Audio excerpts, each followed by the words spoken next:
Thank you for this. We had a nice discussion, and I think one of the important things first was the notion that students must be equipped with a tech approach, because there is also the students are so focused, and there's the combination of dropout and not getting to classes.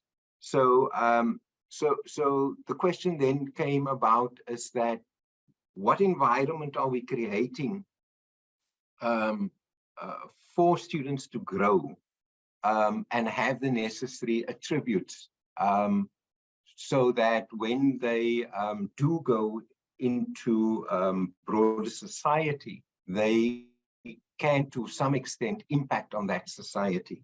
I think that was the first, and then came the issue of co-curriculum transcripts, and how we are doing that at the moment, and that there is, in my view, not sufficient focus on that.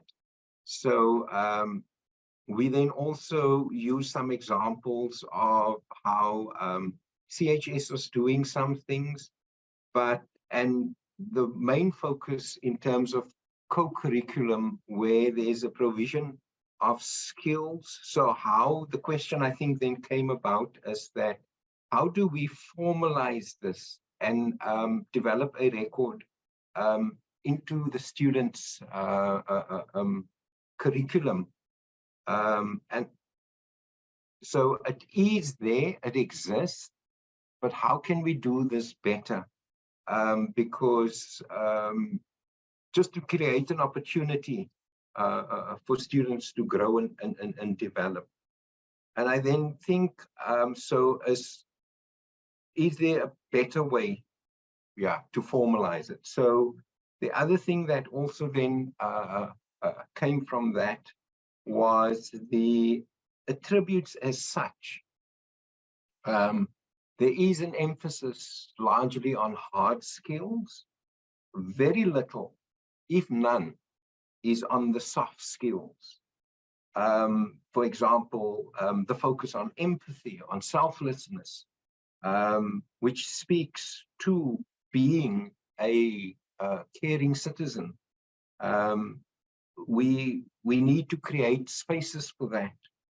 Then the question then came about the existing attributes, the university's graduate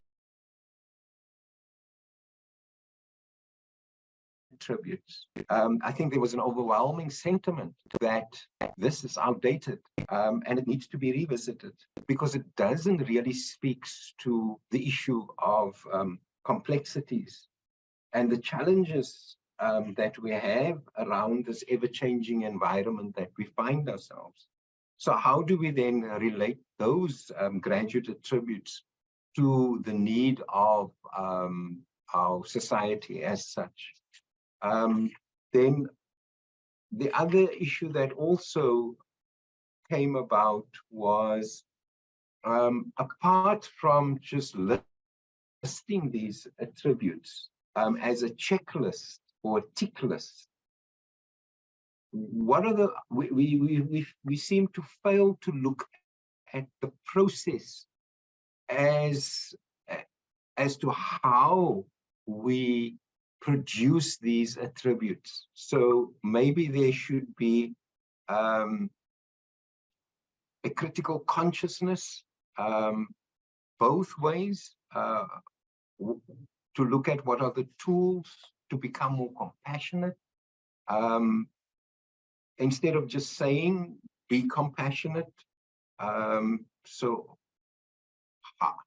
how, and again, I'm sorry I'm being biased here, but I think there's a number of applications that is slightly more embedded because of the nature of the programs in CHS that can maybe be tapped and looked at for us to understand this better, to see how it's developed.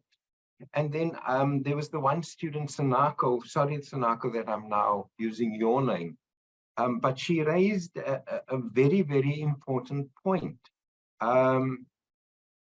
It's a question of students don't even know graduate attributes exist.